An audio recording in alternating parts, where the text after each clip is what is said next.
नमस्कार नमस्कार। आवाज़ मेरी आ रही है? हाँ जी, बहुत बहुत धन्यवाद सर।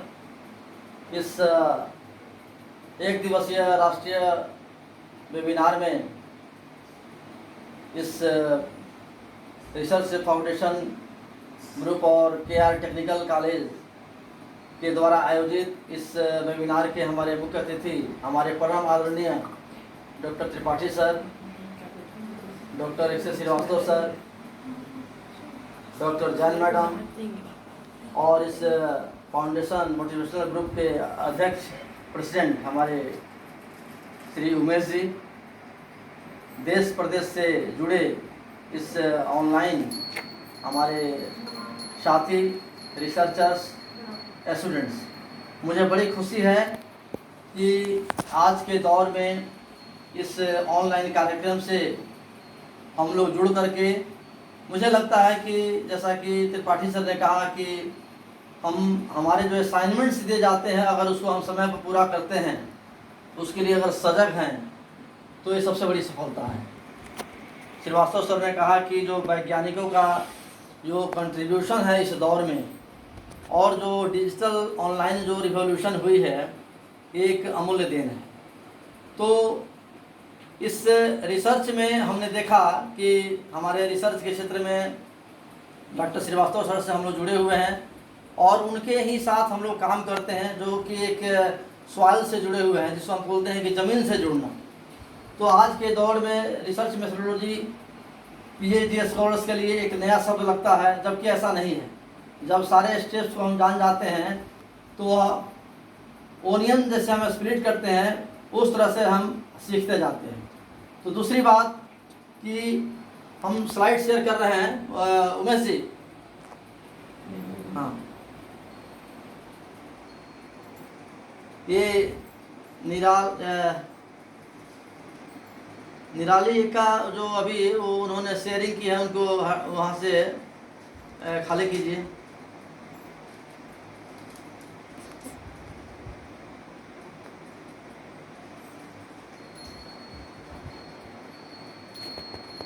तो आज का जो टॉपिक है वह रिसर्च मेथोडोलॉजी है, जो मैं समझता हूँ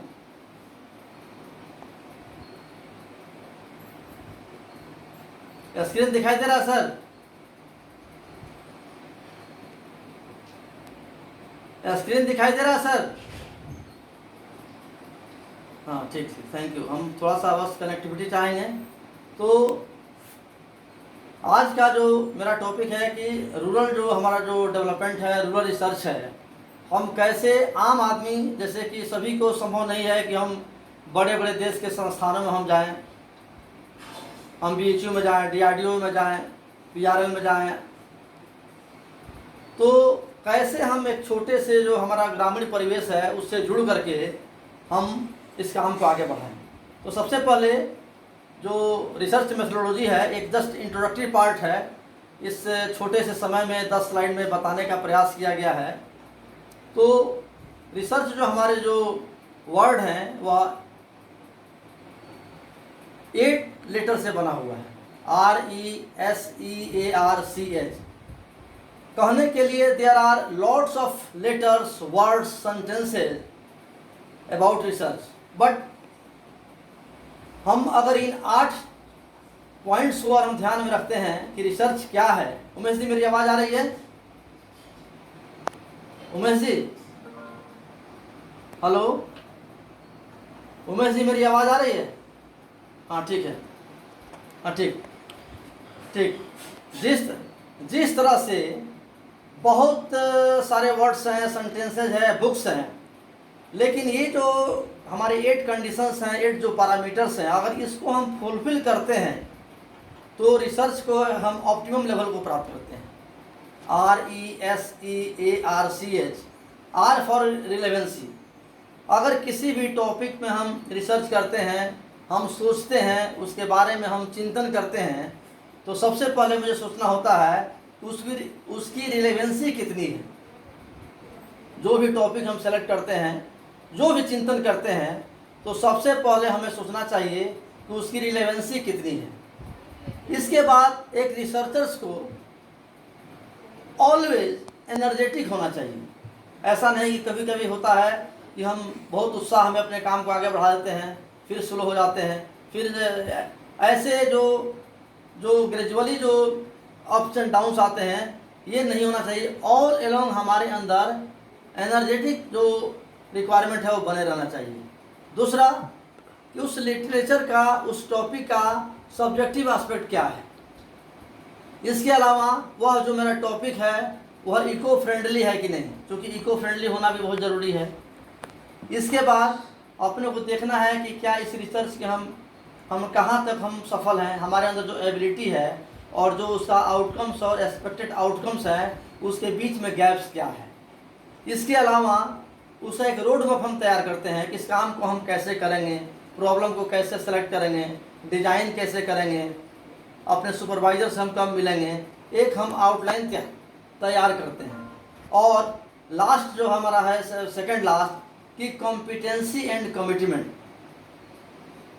हमारा जो कॉम्पिटेंसी है वो होना चाहिए, अपने रिसर्च के प्रति, टॉपिक के प्रति कमिटमेंट होना चाहिए। कंटेंट्स पर भी ध्यान देना है, कभी कभी कंटेंट्स बहुत ज़्यादा हो जाते हैं जो अच्छा नहीं है। और एच कि जो हम रिसर्च कर रहे हैं उसका रिव्यू ऑफ लिटरेचर अपडेट रहें, क्योंकि हम 10 साल का पीछे का हम रिव्यू ऑफ लिटरेचर पढ़ते हैं, हिस्टोरिकल रिव्यू पढ़ते हैं, और वर्तमान में जो हम रिसर्च करते हैं तो उसमें हम देखते हैं उसमें गैप क्या है, उस गैप को हम ढूंढते हैं, उसके बाद हम टॉपिक को सेलेक्ट करते हैं। नेक्स्ट, बहुत सारे डिफिनेशंस हैं। मैं समझता हूँ कि कोई ज़रूरी नहीं है कि वैज्ञानिक ही इसको डिफाइन कर सकता है, कोई बड़ा स्कॉलर ही डिफाइन कर सकता है। एक गांव का किसान भी अपने आप में एक रिसर्चर्स है। आज हम लोग देख रहे हैं कि छत्तीसगढ़ में किसी भी फार्म हाउस में आप जाएंगे तो जो लोग खेती कर रहे हैं आजकल नए तरीके से खेती करते हैं। वह ना कोई BSc एग्रीकल्चर किया है, वह ना एग्रीकल्चर में PhD है, लेकिन उसकी जो टेक्नोलॉजी है वह बहुत ही क्या है, अप टू मार्क है। यानी कि अगर हम सोचते सोचते काम करते हैं तो उसमें हमको हमारी एफिशिएंसी बढ़ जाती है।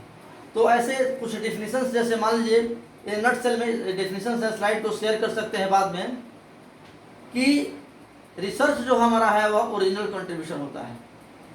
किसी ने कहा कि सिस्टमेटिक कलेक्शन है, किसी ने कहा कि सर्च फॉर नॉलेज है, किसी ने कहा कि साइंटिफिक एंड सिस्टमेटिक रिसर्च है, किसी ने कहा कि पार्ट ऑफ एकेडमिक एक्टिविटी है, किसी ने कहा कि मैनिपुलेशन ऑफ थिंग्स कॉन्सेप्ट्स और सिंबल्स, किसी ने कहा कि ये बहुत स्कॉलरली वर्क है। अब हम जितने भी रिसर्चर्स हैं, हमारे जो पॉइंट्स हैं इसमें फिट हो जाएंगे कि हम क्या चाहते हैं। किसी ने कहा कि क्रिएटिव वर्क है, किसी ने कहा कि साइंटिफिक अप्रोच है, किसी ने कहा कि रिसर्च जो है वह सिस्टमेटिक इमेजिनेशन है, इन्वेस्टिगेशंस है, किसी ने कहा कि यह जो है एस्टेब्लिश करता है facts and reach new conclusions के बीच में, किसी ने कहा कि ये कलेक्शन ऑफ मेथड्स है, किसी ने कहा कि ये केयरफुल कंसिडरेशन ऑफ स्टडी, किसी ने कहा कि डिलीजेंट सर्च है। इस तरह से ये 16 डिफिनीशंस हमने इसको सर्च किया है। लेकिन हम नटसेल में कह सकते हैं कि रिसर्च जो है वह सिस्टमेटिक, प्रोग्रेसिव और कुछ न्यूनेस, जिसमें कि कुछ न्यूनेस हो हम समाज को दे सकते हैं। दूसरी बात कि रिसर्च जो है यह 4P से बहुत रिलेटेड है। आपको हमेशा देखना है कि मेरा जो रिसर्च हो रहा है, मेरा जो टॉपिक है, उसमें 4P का क्या रोल है। आपका जो टॉपिक है वह लोगों से जुड़ा हो।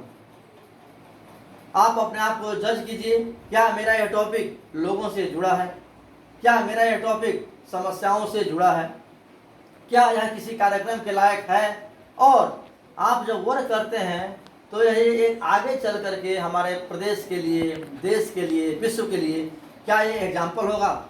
इस तरह से जब हम 4P का एनालिसिस करेंगे तो उस टॉपिक के बारे में हमको गंभीरता होगी। Next, types of research. अभी ये हमने 25 रिसर्च की यहाँ पर चर्चा की है, लेकिन ये भी इनफाइनाइट हो सकते हैं। The sky is the limit. हम एक सेंटेंस में जानते हैं कि हमारा जो रिसर्च है वह या तो थ्योरेटिकल होगा या लेबोरेटरी वर्क होगा।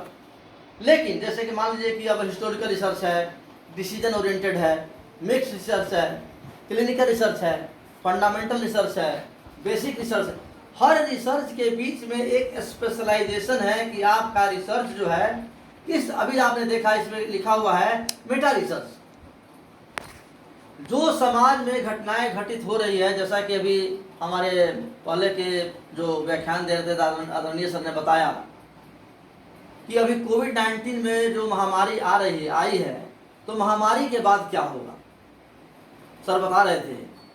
तो अब महामारी के बाद भी रिसर्च का क्या स्वरूप होगा, हम किस दिशा में सोचेंगे, किस टॉपिक पर सोचेंगे, ये बहुत उद्देश्यपूर्ण है। जैसे एक एग्जांपल बता रहा हूँ कि हम लोग इसको हमने महसूस किया है, कभी आपने सुना होगा, जैसे कि हम एक मेटा रिसर्च की बात यहाँ कर रहे हैं जो ब्लू से प्रिंटेड है। एक बार कुछ साल पहले हल्ला हुआ कि गणेश भगवान दूध पी रहे हैं, पूरे दिल्ली में, पूरे गांव प्रदेशों में हल्ला हो गया, गणेश जी दूध पी रहे हैं, और लोगों ने गणेश भगवान को दूध पिलाना शुरू किया। तो कहने का मतलब कि अगर हम भक्ति भाव में हैं, मान लीजिए बहुत ही कंसंट्रेट हैं, और एक चम्मच हम अगर हम दूध लेकर जा रहे हैं और इतनी भीड़ है कि हो सकता है कि उस भीड़ में दूध गिर भी जाए, फिर हम चम्मच को देखते हैं तो लगता है कि दूध भगवान पी लिए, या सरफेस टेंशन के कारण क्या हुआ, वह हमारा जो सरफेस टेंशन पृष्ठ तनाव के कारण वह एब्जॉर्प्शन हो गया। यानी कि जो बातें न हमारे धरती पर है, न आकाश में है, बीच में है। इस तरह के भी रिसर्च हैं, मेटा रिसर्च। जैसे कि मान लीजिए अभी कोविड-19 में लोग कह रहे हैं कि एक कोई वैक्सीन आ गई है, इसका उपयोग ऐसा इस्तेमाल, इसका निदान आ गया है, तो क्या है जो कि हवा में भी हम अभी बात कर रहे हैं। तो उस तरह के रिसर्च को हम बोलते हैं मेटा रिसर्च। फिर है जैसे कि एक्सप्लोरेटरी रिसर्च है, क्वांटिटेटिव रिसर्च है, क्वालिटेटिव रिसर्च है, अप्लाइड रिसर्च है, प्योर रिसर्च है। ये सारे जो टाइप्स हैं रिसर्च हैं, प्रॉब्लम ओरिएंटेड हैं, इंटरडिसिप्लिनरी है। अभी देखिए नेशनल एजुकेशन पॉलिसी में इंटरडिसिप्लिनरी और मल्टीडिसिप्लिनरी रिसर्च का प्रोविजन आया है, ये बहुत अच्छी बात है।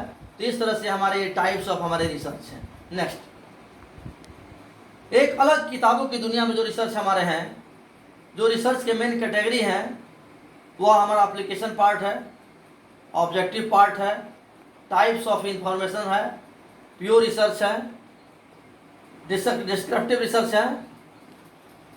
इको क्रिएट हो रहा है, म्यूट कर जो लोग अपने म्यूट कर देंगे, इको क्रिएट हो रहा है। डिस्क्रिप्टिव रिसर्च है, क्वांटिटेटिव रिसर्च है, अप्लाइड रिसर्च है, कोरिलेशनल रिसर्च है। कोई भी डाटा हम कलेक्ट करते हैं तो उसका हम बिना कोरिलेशन निकाले हम उसको फाइंडिंग नहीं लिख सकते हैं, और क्वालिटेटिव रिसर्च है। इसके बाद बहुत इंपॉर्टेंट है रिसर्च मेथोडोलॉजी में कि हम रिसर्च को कैसे प्लान करते हैं।